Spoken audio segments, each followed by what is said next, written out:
Hey folks, welcome to another short video from A Plain Truth. Well, I just want to throw out this article that was perpetrated by The Onion, but it has legs to it because we don't even know what the truth is and what lies are anymore. And at first I was a little bit taken back until I realized that it was just another Onion piece. But it does let us examine what happened on 9/11, the great lies, and how it was put out. So let's take a little look at it as I look through the lens of looking back to 9/11 and all the anomalies that occurred back then. And we're going to break down the Onion piece because it does relate to some certain facts that are not part of the official narrative or our part, but we've forgotten about, that need to be brought to light and still resurrected, because 9/11 was the beginning of the World War III that we're experiencing even today, some 17 years on. Hey folks, welcome to another video from A Plain Truth.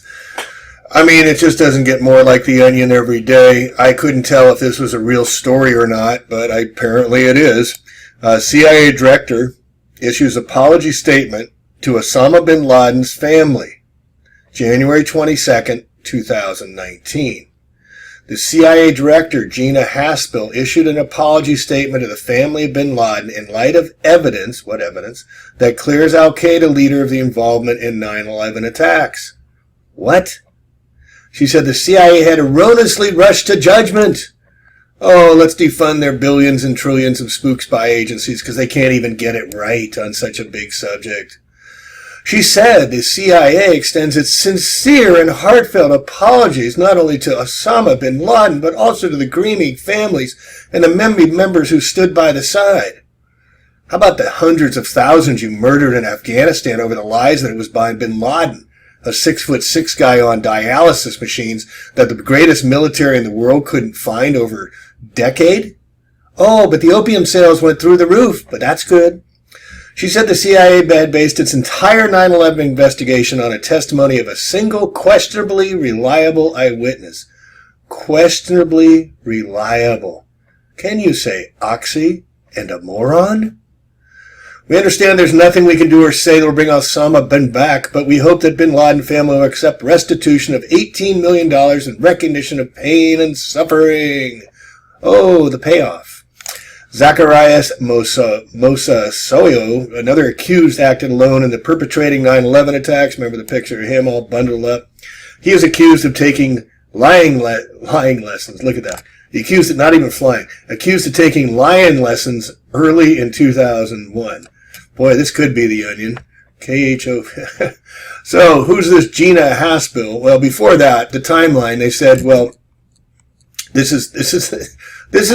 spending hundreds of millions of dollars for the CIA and they can't even get it right because they're taking lying lessons. But it went to judgment erroneously that clears al-Qaeda. It was the lone, questionably reliable source, right? So that caused it. Well, that's utter and total bullshit. So I'm going to show you right here. So this is the timeline from that font of all knowledge, Wikipedia, for the days of September 11 attacks. All right, so they're saying it's a questionably reliable single source that they relied on. Well, who first brought Osama bin Laden to our attention?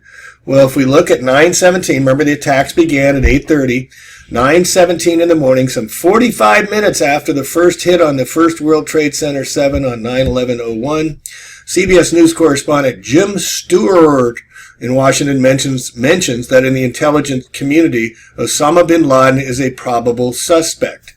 All right, he plants the seed. Now, 9:26, NBC News correspondent Andrea Mitchell reports that MSNBC anchor Lester Holt, that a top U.S. government official informed her that one of two planes that hit the Twin Towers was American 767 from Boston to Los Angeles that was hijacked.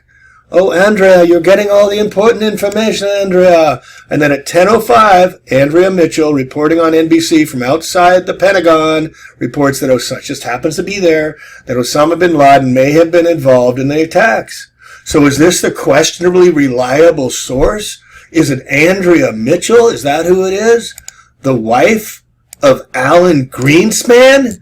The former director of the Federal Reserve, the private corporation that's no more federal than Federal Express, that prints money at interest and made $12 billion in 1977. Alan, you're not looking too good right there.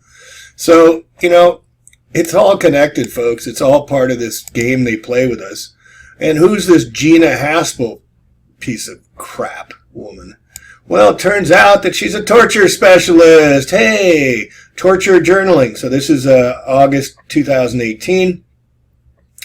Government cables reported in the New York Times on Friday it read like a torturing journal. Critics said after reviewing the loud noise, sleep deprivation, forced nudity, wall slamming, and waterboarding that CIA interrogators used on al-Qaeda suspect in 2002 at a secret prison run by Gina Haspel, whom the Senate confirmed as agency chief in May, hired by Donald the Rump Trump, despite widespread outrage over her torturous records, folks.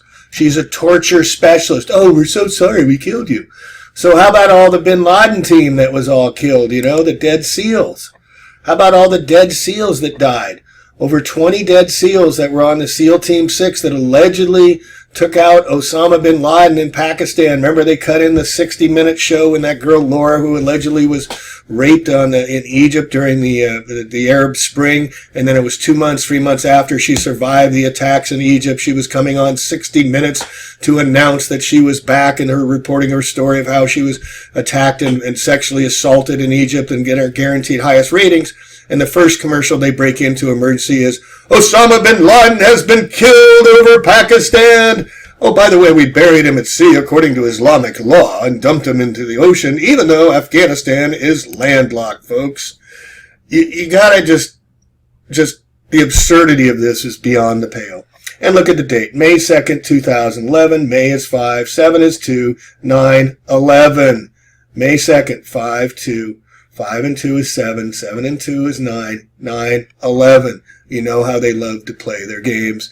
And then we have the fact that Osama bin Laden is really Timothy Osman, a CIA agent.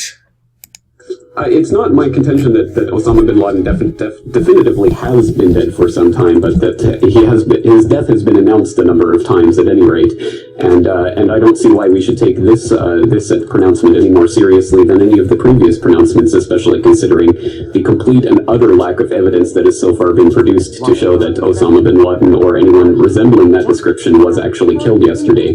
But I think it's important to understand the announcement that occurred yesterday not through the lens of the announcement of the death of some terrorist mastermind so much as the retirement party for a known CIA asset along the lines of Lee Harvey Oswald back in November 1963. And I think Lee Harvey Oswald is probably the best analog for Osama bin Laden as someone who did not have the means, motive, or opportunity to do what he allegedly did, not only killing President Kennedy, but also waltzing in and out of the Soviet Union at the height of the Cold War after having been working at the top-secret Atsugi Air Force Base with no questions asked, using money that he didn't have at the time. In the same way, we see Osama bin Laden being the rogue element of the bin Laden family of construction fortune, who, of course, has deep ties to the oligarchy of Texas and, of course, the Bush family. So we see Osama bin Laden, of course, having deep ties to the American intelligence establishment. So I see this more as a ploy of the CIA getting rid of one of their old assets, whether he actually did die yesterday or he's been dead for years or whatever the case may be. This is simply discarding a war on terror boogeyman who's no longer scaring the populace. And let's not forget, the bin Laden family, 24 members of Osama bin Laden's family were urgently evacuated from the United States in the first days following the terrorist attacks on New York and Washington. The skies of America in the days following 9/11 were in lockdown mode, yet the entire family of America's #1 enemy is released without due question. Furthermore, not only are these individuals duly released, they're released on commercial jets, the very mode of transport that bin Laden allegedly used to wreak havoc on northeastern United States.